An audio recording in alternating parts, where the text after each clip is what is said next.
Mayroong isang katanungan na sumasalamin sa puso ng sangkatauhan, isang bulong mula sa madaling araw ng ating pag-iral. Saan nagsimula ang lahat? Hindi lamang sa isang metaphysical na kahulugan, ngunit sa isang pisikal. Nasaan ang duyan ng aming mga species, ang hardin ng hardin na kilala bilang Eden? Para sa millennia, ang tanong na ito ay nagtulak ng mga explorer, na fueled ang mga haka-haka ng mga makata, at hinamon ang isipan ng mga teologo.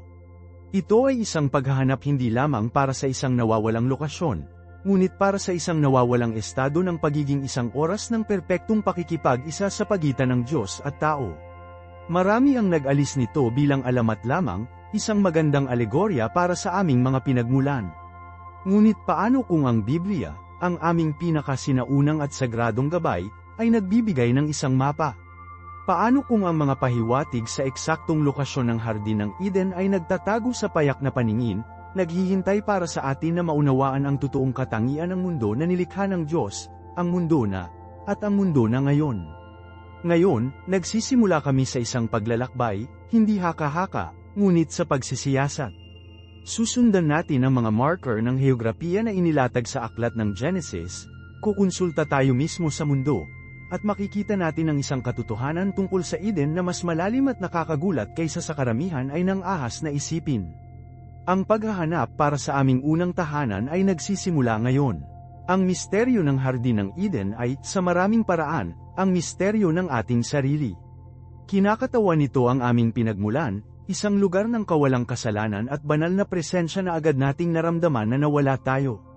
Ito ay isang konsepto na napakalalim na pinagtagpi sa aming kolektibong kamalayan na ang mga kultura sa buong mundo ay may sariling mga kwento ng isang gintong edad o nawala ang paraiso. Ngunit ang account sa Biblia, na matatagpuan sa mga unang kabanata ng Genesis, ay natatangi sa pagiging tiyak nito. Hindi nito inilalarawan ang isang alamat na kaharian sa mga ulap o isang hindi malinaw, dimensyon ng ethereal. Inilalarawan nito ang isang tunay na lugar, sa mundong ito, na may mga nasasalat na landmark. Ito ang pundasyon ng premise na dapat nating tanggapin upang simulan ang aming paghahanap. Ang may akda ng Genesis ay hindi nagsusulat ng isang engkanto, nagre-record siya ng kasaysayan dahil nauunawaan ito, isang kasaysayan ng isang tunay, pisikal na lokasyon kung saan nagsimula ang kwento ng sangkatauhan. Sa Diyos, ang mga lugar ay makabuluhan. Siya ay isang Diyos ng kaayusan, ng layunin, at hangarin. Kung paanong alam ng Diyos ang propetang si Jeremias bago pa siya nabuo sa sinapupunan, tulad ng sinasabi nito sa Jeremias Kabanata 1, Taludtod 5, gayon din siya naghanda ng isang tiyak, sagradong puwang para sa lalaki at babaeng nilikha niya. Ito ay hindi lamang anumang piraso ng lupa, ito ay isang banal na created na kapaligiran, isang santuaryo kung saan ang belo sa pagitan ng langit at lupa ay payat. Sa makatuwid, ang paghahanap para sa Eden, ay isang testamento sa ating paniniwala sa isang Diyos na sinasadya na kumikilos sa pisikal na mundo.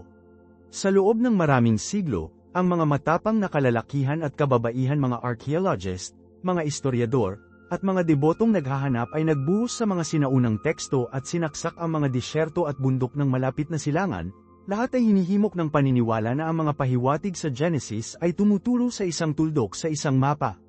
Naniniwala sila na kung mahahanap natin ito, maaari nating maunawaan ang isang bagay na pangunahing tungkol sa kung sino tayo at kung ano ang nawala sa atin.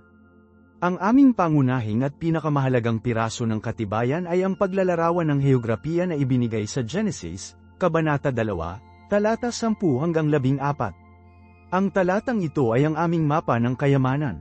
Tingnan natin ito ng malapit. Nagsisimula ito, isang ilog ang damaloy sa labas ng Eden upang tubig ang hardin, at doon ito nahahati at naging 4 na ilog. Ito ay isang kritikal na unang palatandaan si Eden ang pinagmulan. Ang tubig na nagbibigay ng buhay ay nagmula doon at dumadaloy papunta sa ibang bahagi ng mundo. Ang hardin mismo ay natubig ng nag-iisang ito, makapangyarihang ilog, na pagkatapos ay naghihiwalay sa 4 na natatanging mga ilog.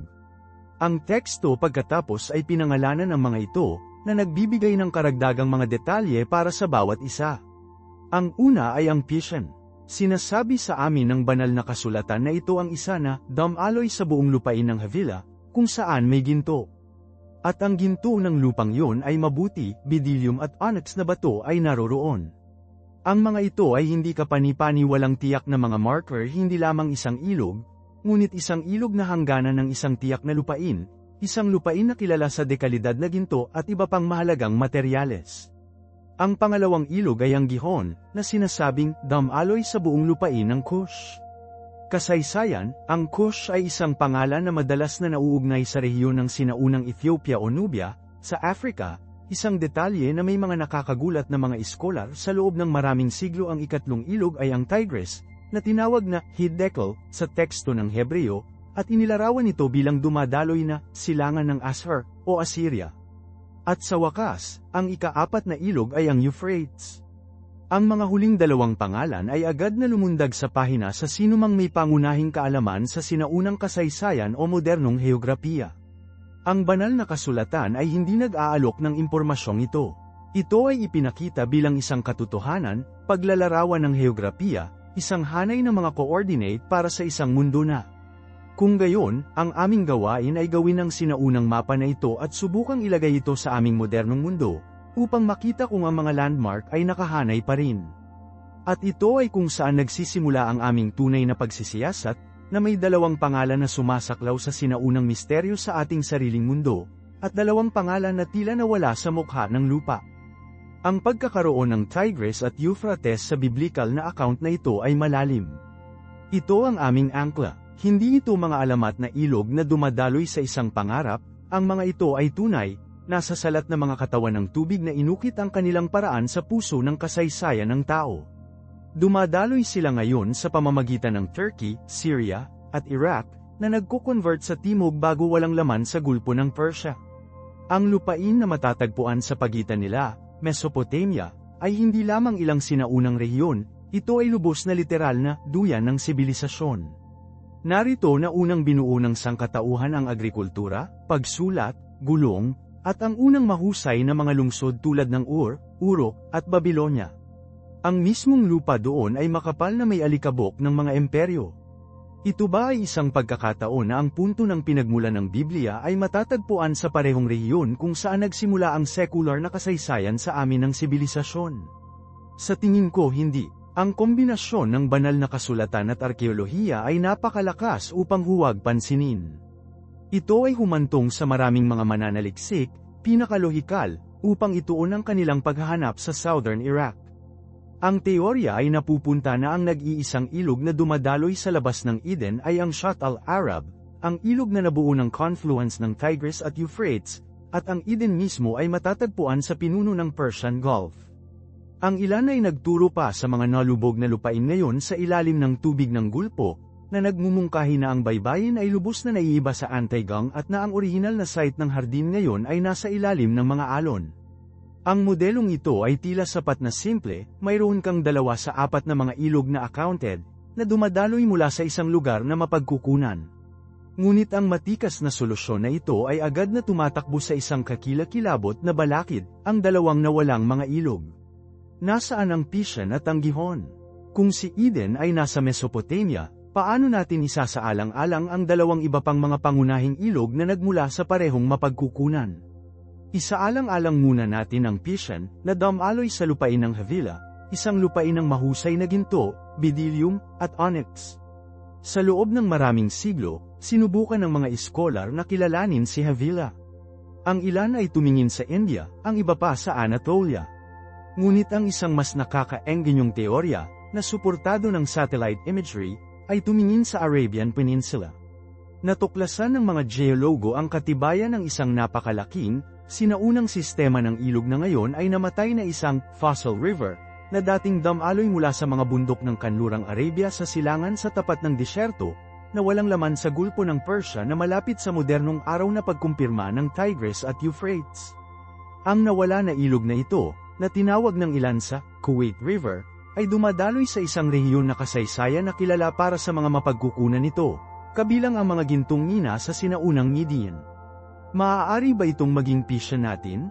Ang ebidensya ay nakakagulat. Iminumungkahi nito ang isang greener, mas mayabong na nakaraan para sa Arabian Desert, isang mundo bago lumipat ang klima, kung saan ang 4 na mahusay na mga ilog ay maaaring nakatagpo sa ulo ng Persian Gulf. Ang Gihon, gayunpaman, ay nagtatanghal ng isang mas malaking palaisipan.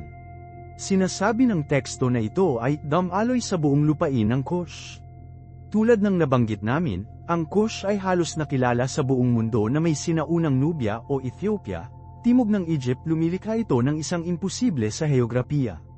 Paano ang isang ilog na nagbabahagi ng isang mapagkukunan sa Tigris sa Mesopotamia ay nakapaligid din sa isang bansa 1,000 milya ang layo sa Africa? Ang mapa ay hindi gumagana. Ito ay humantong sa maraming kamanghamanghang, kung kontrobersyal, mga teorya.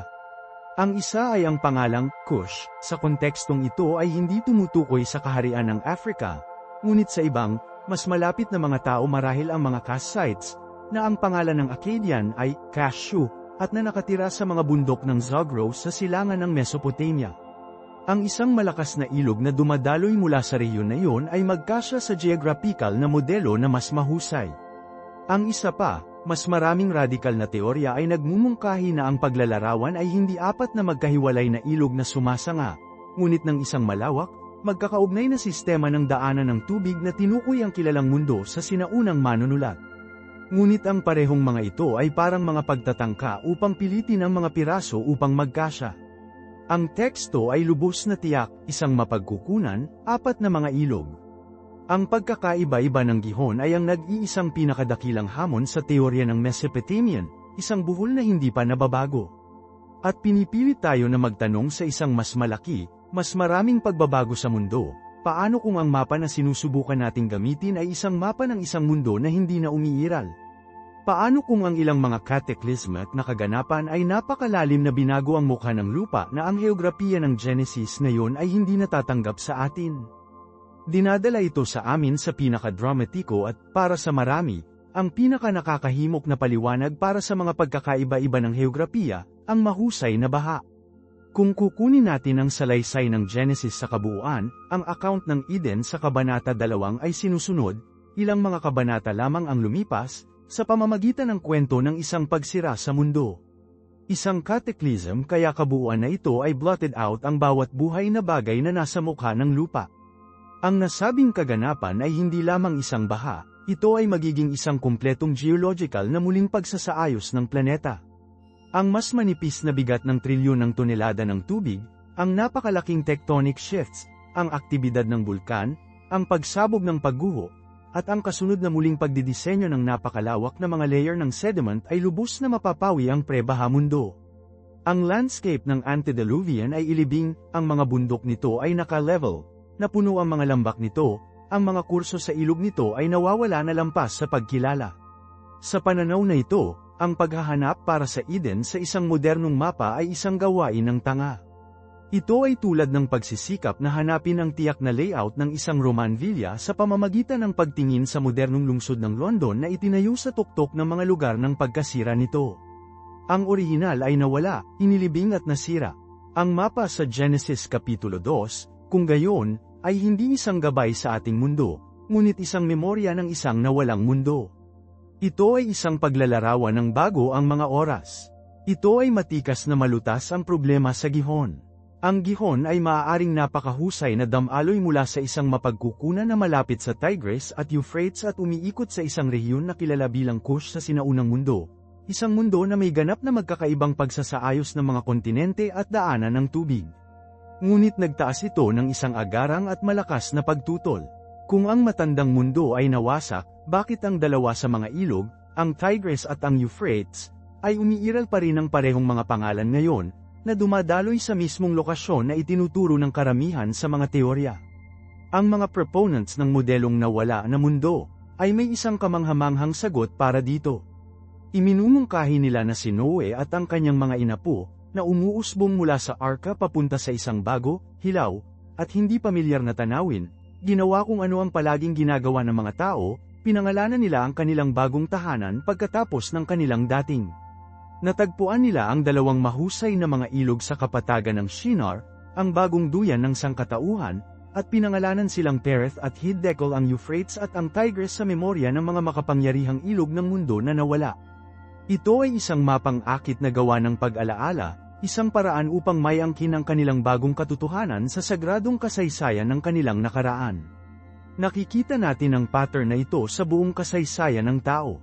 Kapag ang mga kolonista mula sa York sa England ay nagtatag ng isang bagong pag-areglo sa Amerika, tinawag nila itong New York. Hindi ito ang parehong lugar, ngunit ang pangalan ay nagdala ng pamana. Kaya, sa interpretasyong ito, ang Tigris at Euphrates na nabanggit sa Genesis 2 ay ang asterisk orihinal na mga ilog na antediluvian. Ang mga ilog na tinatawag natin sa mga pangalang yun ngayon ay ang kanilang mga pangalan ng post-baha. Nangangahulugan din ito na ang iba pang dalawang ilog, ang Pishon at ang Gihon, ay walang mga katapat na post-baha. Lubos silang tinanggal mula sa heograpiya ng New World na ang kanilang mga pangalan ay nawala lamang sa memorya, napanatili lamang sa isang sinaunang teksto na ito bilang malabong mga tunog ng isang nalunod na paraiso. Ang paghahanap para sa Pishon at Gihon ay naging, sa ilaw na ito, isang paghahanap para sa mga multo.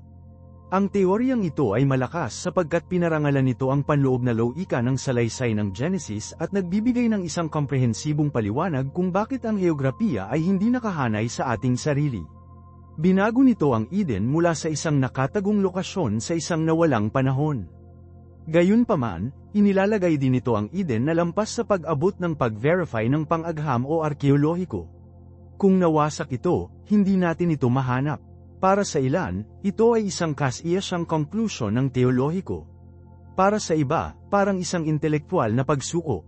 Bago natin tanggapin na ang mapa ay isang nawawalang mundo, dapat nating isaalang-alang ang isa pang posibilidad. Paano kung simpleng maling akala natin ang mapa? Sinabi ng teksto na ang ilog na damaloy mula sa Eden ay nahahati at naging 4 na ulo. Ang salitang Hebreo para sa ulo ay asterisk roshim asterisk, madalas nating isasalin ito upang mga hulugan ng 4 na headwaters na nagmumungkahi ng isang solong mapagkukunan ng tagsibol o bundok. Ngunit ang asterisk rosh asterisk ay maaari ring mga hulugan ng simula o punong bahagi. Maaari bang ang Eden ay hindi ang mapagkukunan ng 4 na ilog na sumasanga, ngunit sa halip ang gitnang punto ng isang rehiyon na tinukoy ng 4 na pangunahing daanan ng tubig? Marahil ang ilog ay damaloy asterisk sa asterisk hardin mula sa isang mapagkukunan, at mula sa rehiyon ng hardin, 4 na mahusay na mga ilog ang nagsimula ng kanilang hiwalay na mga paglalakbay, na tinukoy ang kilalang mundo. Ang banayad na paglipat sa interpretasyon ay nagbabago sa buong modelo ng heograpiya, na lumayo mula sa isang solong tagsibol ng bundok at patungo sa isang mas malaki, mas komplikadong sistema ng hydrological. Hindi nito malulutas ang lahat ng mga problema, ngunit ipinapakita nito kung gaano karami sa aming paghahanap ang ginagabayan ng aming sariling pagsasalin at interpretasyon ng ilang mahahalagang salita na nakasulat libu-libong taon na ang nakalilipas. Sundin natin ang thread na yon, ang ideyang ito ng isang misread map. Kung muling isipin natin ang 4 na ulo, hindi bilang mga mapagkukunan ngunit bilang mga pangunahing channel ng isang mas malaking sistema ng rehiyon, ang larawan ay nagbabago ng malaki. Ito ang batayan para sa tinatawag ng ilang mga iskolar na Southern Eden o confluence na teorya. Sa halip na maghanap ng isang rurok ng bundok kung saan ang 4 na mga ilog ay bumubuo sa buhay, ang modelong ito ay nagdidirekta ng aming pansin sa isang lugar na may mababang lupain, isang delta, kung saan ang mga ilog ay nag-uugnay at lumilihis. Isipin ito hindi bilang isang fountainhead, ngunit bilang isang puso, isang gitnang hub sa isang mahusay na sistema ng sirkulasyon ng tubig. Ang pinaka-nakakahimok na kandidato para sa lokasyong ito ay ang hilagang tip ng Persian Gulf. Alam namin sa isang katotohanan na ang Tigris at Euphrates ay dumadaloy sa timog sa pamamagitan ng Mesopotamia at, ngayon, sumali upang mabuo ang waterway ng Shatt al-Arab bago walang laman sa gulpo. Ang heograpiya ay nagbago sa millennia, syempre.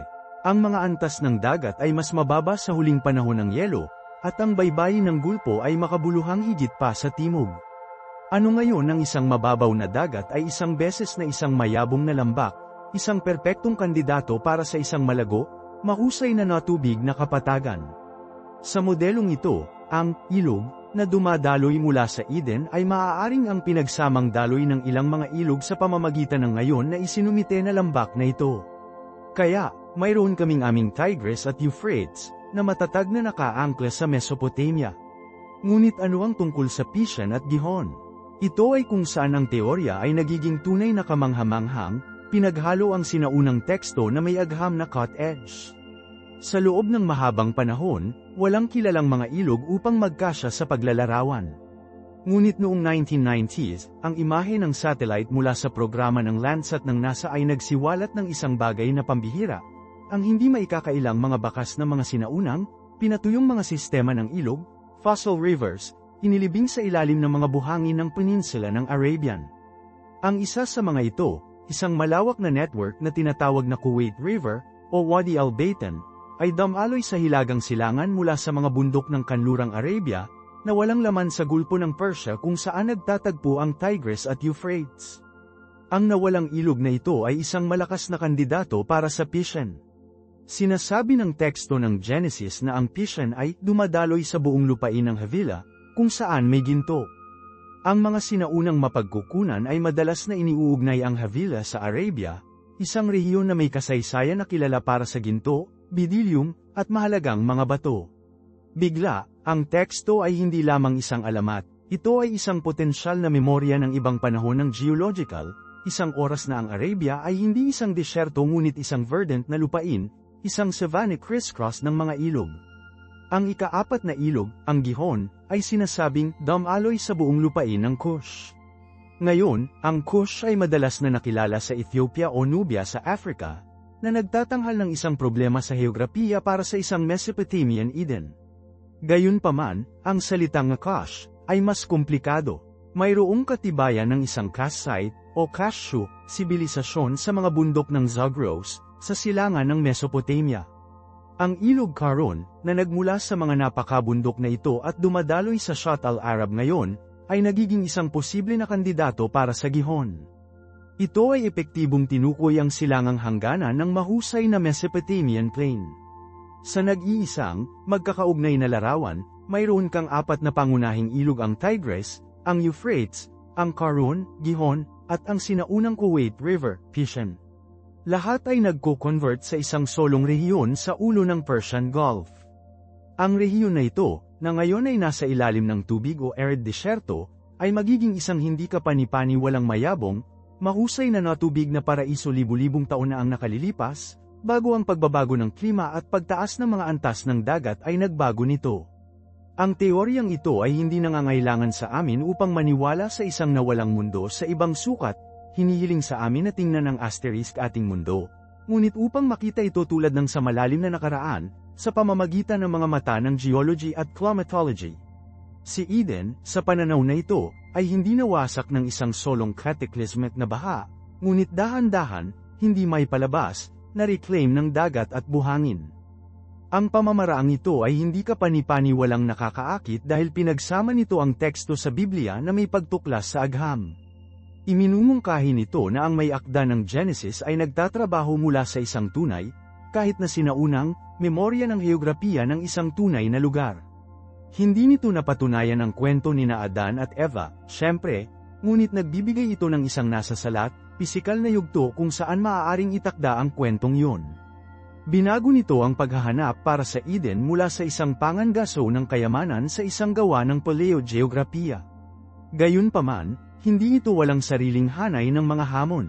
Ang mga pagkakakilanlan ni Piscian kasama sina Wadi al-Baitan at Gihon kasama ang Karun River ay nakakaengganyo ngunit hindi conclusion.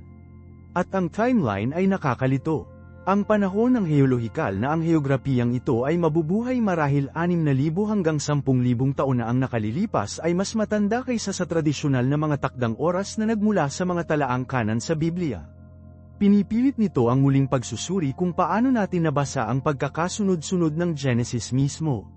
Ito ba ay isang literal na kasaysayan, o isang bagay na mas makasagisag, isang kwento na ang oras ng oras ay mas sagrado kaysa sa pang-agham?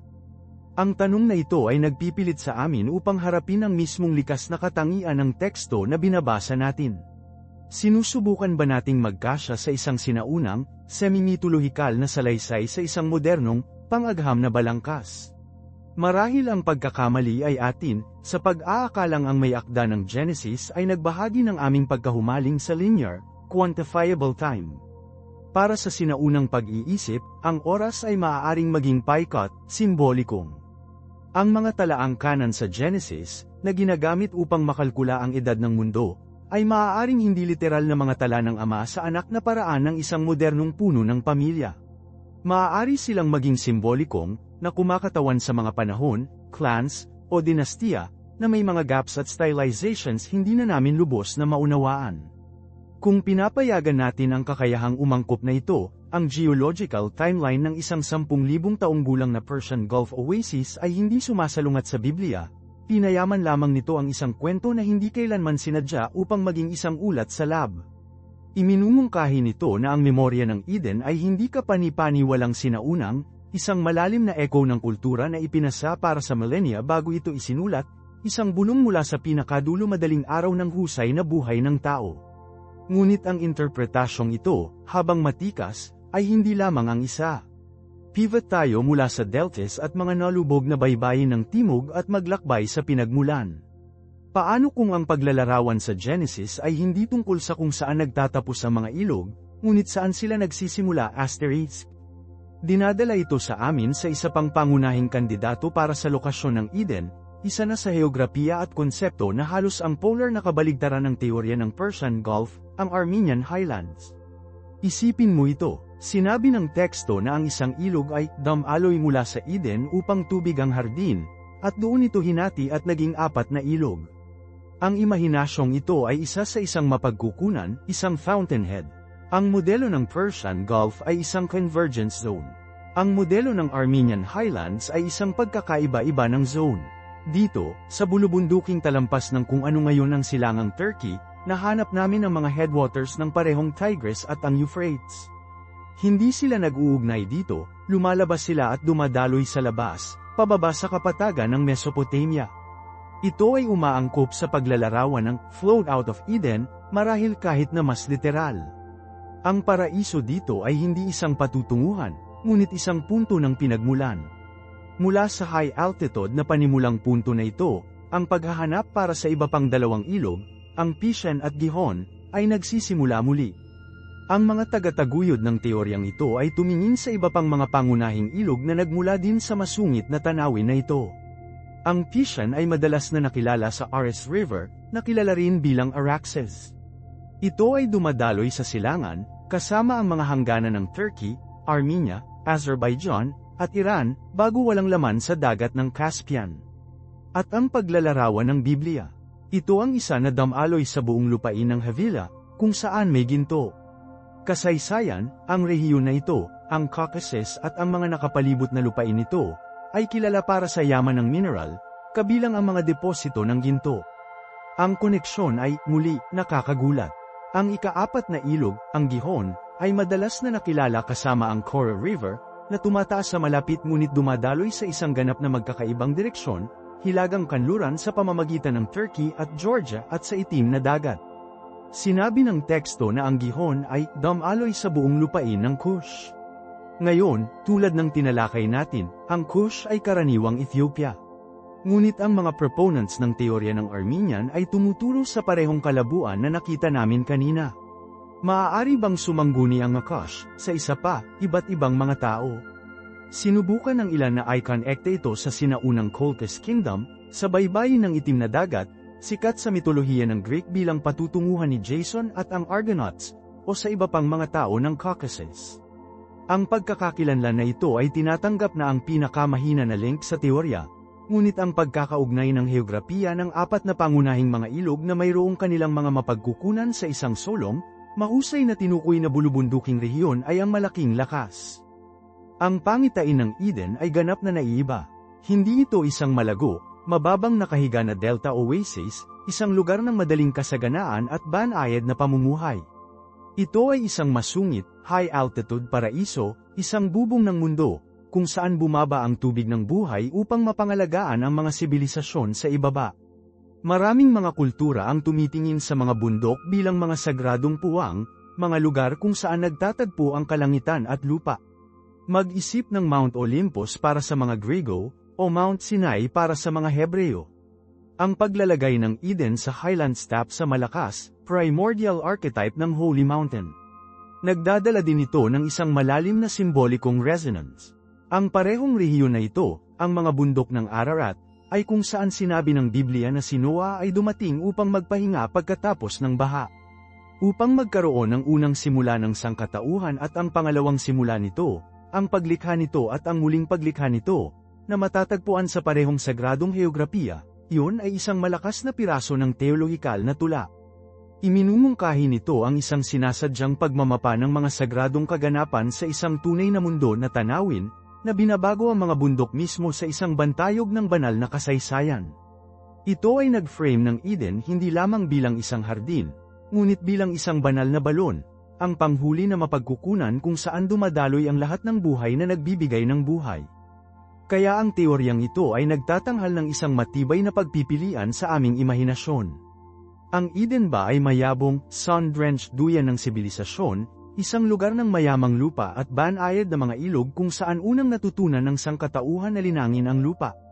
O ito ba ay isang malayong, sagradong santuaryo ng bundok, isang lugar ng hilaw na kapangyarihan at kadalisayan ng elemento, kung saan ang tunay na potensyal para sa buhay ay dumadaloy sa mundo sa ibaba? Ito ang pagkakaiba sa pagitan ng isang bahay at isang templo, sa pagitan ng isang hardin at isang mapagkukunan. Ang teorya ng Mesopotamian ay naglalagay ng Eden sa gitna ng mundo na alam natin, ang lugar ng kapanganakan ng mga lungsod at pagsulat. Ang teorya ng Armenian ay inilalagay ito sa itaas ng mundo, isang malinis, halos walang katawang punto ng pinagmulan. Ngunit, bilang nakakaengganyo tulad ng pangitain na ito ng isang Highland Eden, ay, kailangan nating lapitan ito ng isang kritikal na mata. Ito ay isang matikas na solusyon, ngunit hindi ito walang makabuluhang mga problema. Ang pinakamalaking, tulad ng nabanggit ko, ay ang Gihon at ang Land of Cush. Upang may sigawa ang teorya, kailangan mong ipalagay na Cush, sa Genesis 2 ay nangangahulugang isang bagay na ganap na naiiba sa kung ano ang ibig sabihin nito halos kahit saan pa sa Biblia, kung saan palagi itong tumutukoy sa kaharian sa timog ng Egypt kung ano ang tatawagin nating Nubia o Ethiopia. Ang pagmumungkahi ng isang nakalimutan na Cush, sa Caucasus ay isang maginhawa ngunit higit sa lahat ay hindi suportadong paglipat. Ito ay isang argumentong ad hoc na idinisenyo upang maging angkop ang piraso ng puzzle, at dapat na palaging bigyan kami ng pagpos. Bukod dito, ang mismong geology ng rehiyon, habang nagmumungkahi, ay isang problema din. Pinag-uusapan natin ang tungkol sa isang tanawin na napapailalim sa napakalawak na puwersa ng geological. Ito ay isang lupain ng pagbangga ng tectonic, kung saan ang plato ng Arabian ay gumiling sa plato ng Eurasian. Ito ay isang rehiyon ng mga bulkan. Ang Mount Ararat mismo ay isang dormant stratovolcano at aktibidad ng seismic. Ang ideya na ang mga kurso ng apat na pangunahing mga ilog ay nanatiling makikilala at nasusubaybayan sa isang solong rehiyon sa malawak na beses mula sa pagsulat ng Genesis, alalahanin mula sa madaling araw ng sangkatauhan, ay isang napakalaking pagpapalagay. Nagbabago ang mga kurso sa ilog. Sila ay nakuha ng iba pang mga sistema ng ilog. Natuyo sila. Ang mga ito ay reroute ng mga daloy ng lava at pagtaas ng tectonic. Upang tumingin sa isang modernong mapa at may kumpiyansa na gumuhit ng mga linya pabalik sa isang prehistoric na teksto ay huwag pansinin ang hindi mapakali, pabago-bagong kalikasan ng mundo mismo. Pagkatapos ay mayroong paglalarawan ng Eden mismo. Ang Diyos ay nagtatanim ng isang asterisk, isang hardin. Ang salitang Hebreo ay nagpapahiwatig ng isang nakapaloob, nilinang na puwang. Isang lugar na gagawa upang magtrabaho. Ang isang malawak, masungit, high-altitude na tubig na umaangkop sa paglalarawan na iyon. Tila mas mahusay na magkasya sa paglalarawan ng asterisk mapagkukunan asterisk ng ilog na tubig ang hardin, ngunit marahil hindi ang hardin mismo. Sinabi ng teksto na ang hardin ay nakatanim na, silangan sa Eden, na nagmumungkahi ng hardin ay isang tiyak na lugar sa loob ng isang mas malaking teritoryo na tinatawag na Eden. Ang teorya ng Armenian ay may posibilidad na maging katumbas ng buong rehiyon kasama si Eden, na maaaring hindi kung ano ang ipinahihiwatig ng teksto. Ito ay pakiramdam tulad ng isang banal na ilang kaysa sa isang tao-scale na bahay. At ito ay nagdadala sa amin sa isang pangunahing problema na sumasaklaw sa lahat ng purong heograpiyang paghahanap para sa Eden, kasama na ito. Ito ay isang detalye ng hydrological sa teksto mismo, ang isa na madaling tumakpan ngunit hindi ka panipaniwalang mahirap makipagkasundo sa anumang heograpiyang tunay na mundo. Sinabi ng Genesis Kapitulo 2, isang ilog ang Damaloy sa labas ng Eden upang tubig ang hardin, at doon ito hinati at naging 4 na ilog. Isipin kung paano gumagana ang mga ilog. Ang mga maliliit na sapa at tributaries ay dumadaloy pababa at pagsamahin, na bumubuo ng isang mas malaking ilog. Ito ay tinatawag na confluence. Ang inilarawan ni Genesis ay kabaligtaran. Inilalarawan nito ang isang solong, mahusay na mapagkukunan ng ilog na nahahati sa 4 na pangunahing, mga ilog na tumutukoy sa mundo. Ito ay kilala bilang river bifurcation o divergence, at habang nangyari ito, karaniwang isang tampok ng river deltas sa flat, low-lying plains, kung saan ang isang tagahanga ng ilog ay nasa maraming mga namamahagi habang papalapit ito sa dagat. Ngunit kahit doon, hindi ka nakakahanap ng isang solong mapagkukunan na naghahati sa 4 na mga ilog na napakalaking bilang Tigris at Euphrates. Ang paglalarawan ng Biblia ay isang hydrological anomalya. Hindi nito inilarawan kung paano gumagana ang mga sistema ng ilog sa mga bundok o deltas. Para bang naglalarawan ang may akda ng isang banal na sistema ng patubig, isang kalangitan na fountainhead na nagpapatakbo sa pamamagitan ng sariling mga patakaran, hindi ang mga patakaran ng maginoo na heolohiya. Ang nag-iisang detalye na ito ay maaaring isang palatandaan na hindi namin sinadya upang tumingin sa isang pisikal na mapa. Kaya, kung ang may akda ng Genesis ay hindi naglalarawan ng isang literal, mapuspos na tubig, ano ang inilalarawan nila? Dito kailangan nating ilipat ang ating pag-iisip mula sa pagiging explorer na may GPS upang maging mga mag-aaral ng sinaunang kosmolohiya. Ang mga sinaunang tao ay hindi gumuhit ng mga mapa ng topographico, gumuhit sila ng mga teolohikal na mapa. Pinagsasama nila ang mga cosmos sa mga tuntunin ng kaugnayan nito sa banal, sagradong sentro nito, at ang mga puwersa na nagbigay ng buhay at kaayusan. At kapag tiningnan mo ang paglalarawan ng Eden sa pamamagitan ng lens na yun, ang ibang larawan ay lumitaw, isa na hindi gaanong kinalaman sa heograpiya at higit pa nagagawin sa sagradong arkitektura. Isaalang-alang ito, maraming mga iskolar ngayon ang nakikita ang hardin ng Eden hindi bilang isang nawalang paraiso, ngunit bilang santuaryo ng archetypal. Ang unang templo, isang lugar kung saan nakatagpo ang langit at lupa, kung saan nanirahan ang Diyos at sangkatauhan sa direktang pakikipag-isa. Ang mga pagkakatulad sa pagitan ng paglalarawan ng hardin at ang mga paglaon ng paglalarawan ng tabernakulo at templo ni Solomon ay napakarami at masyadong tumpak na maging isang pagkakataon. Magsimula tayo sa presensya ng Diyos. Ang Diyos ay naglalakad sa hardin sa cool ng araw. Ito ay hindi lamang isang casual na paglalakad, ito ay ang wika ng pagkakaroon ng banal, ang parehong presensya na sa kalaunan ay sasabihin na, tumira, sa mga Israelita sa tabernakulo at ang templo ng Jerusalem. Ito ay isang lugar ng unmediated fellowship. Pagkatapos ay tingnan ng mga tagapag-alaga. Matapos ang pagpapatalsik, ang paraan pabalik sa hardin ay binabantayan ni cherubim na may isang nagniningas na tibak. Saan pa natin mahahanap ang cherubim sa Hebreyong Biblia? Sila ang pangwakas na tagapag-alaga ng sagradong espasyo. Ang napakalaking gintong cherubim ay tumayo sa ibabaw ng kaba ng tipan sa banal ng mga banal. Ang kanilang mga imahe ay may berde sa dakilang belo na naghihiwalay sa banal na lugar mula sa banal ng holies. Inukit sila sa mga dingding at pintuan ng templo. Ang kanilang trabaho ay upang bantayan ang hangganan sa pagitan ng sagrado at kabastusan, at ang kanilang unang pagpost ay nasa East Gate ng Eden. At ang wikang ginamit para sa papel ni Adan ay ganap na mahalaga. Siya ay inilalagay sa hardin, upang gumana ito at panatilihin ito.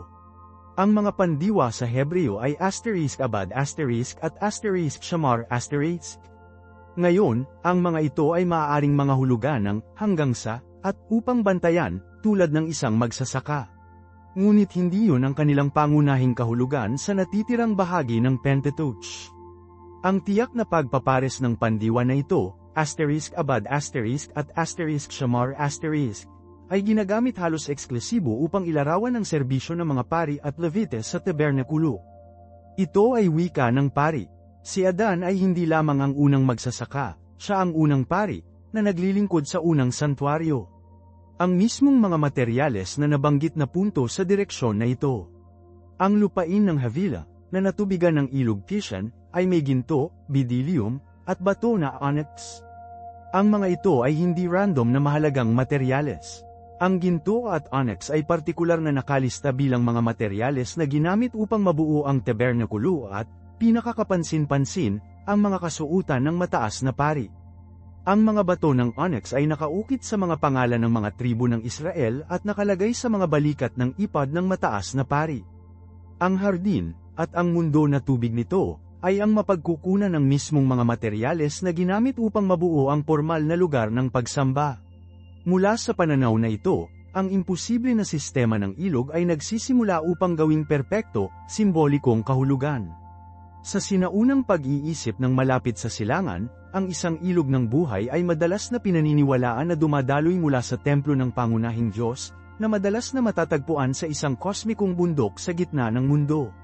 Ang banal na ilog na ito ay pagkatapos ay dumadaloy upang magdala ng pagkamayabong at pag-order sa apat na sulok ng lupa. Ang propeta Ezekiel ay may isang pangitain tungkol sa mismong bagay na ito, isang ilog na dumadaloy mula sa ilalim ng threshold ng hinaharap na templo sa Jerusalem, lumalaki ng mas malalim at mas malawak, na nagdadala ng buhay sa disyerto at nagpapagaling sa tubig ng Dead Sea.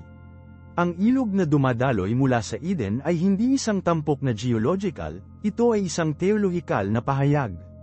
Ito ay simbolo ng buhay, pagpapala, at banal na pagkakasunod-sunod na dumadaloy mula sa agarang presensya ng Diyos papunta sa buong mundo. Binago nito ang buong paghahanap. Ang may akda ng Genesis ay maaaring hindi nagbigay sa amin ng mga coordinate upang makahanap ng isang nawalang lokasyon. Maaaring binigyan kami ng isang plano para sa isang espiritual na katotohanan, isang modelo ng perpektong ugnayan sa pagitan ng tagalikha at ng cosmos. Iminumungkahi nito na ang tunay na lokasyon ng Eden ay hindi isang lugar na nahanap mo sa pamamagitan ng paghuhukay sa mundo, ngunit isang estado ng pagiging ikaw ay pumasok isang estado ng tamang relasyon sa Diyos, sangkatauhan, at paglikha, ang mismong bagay na inilaan ng santuaryo upang mapadali. Kaya't pinipilit tayo nito na magtanong ng ibang uri ng tanong. Kung ang hardin ay isang simbolikong santuaryo, nangangahulugan ba ito na hindi ito umiiral? O nangangahulugan ba ito ng isang bagay na mas komplikado tungkol sa kung paano ang memorya, mitolohiya, at pisikal na puwang ay magkakaugnay sa paghahanap ng tao para sa banal? Kaya, kung ang Eden ay hindi isang lugar sa isang mapa ngunit isang plano para sa mainam na ugnayan sa pagitan ng langit at lupa, isang santuaryo kung saan ang pagkakaroon ng Diyos ay nagdudulot ng buhay sa mundo, paano nagbabago ang paraan ng paghahanap mo ng banal na koneksyon sa iyong sariling buhay? Tunay akong mausisa na basahin ang iyong pananaw, kaya i-drop ang isang puna sa ibaba. At kung nasiyahan ka sa paghuhukay sa mga mas malalim na mga layer ng teksto, siguraduhin na mag-subscribe ka at i-ring ang notification bell. Dahil sa aming susunod na video, tuklasin namin ang dalawang mahiwagang puno sa gitna ng hardin, at hindi mo nais na makaligtaan ito. Hanggang doon, manatiling mausisa. Ako si Marco.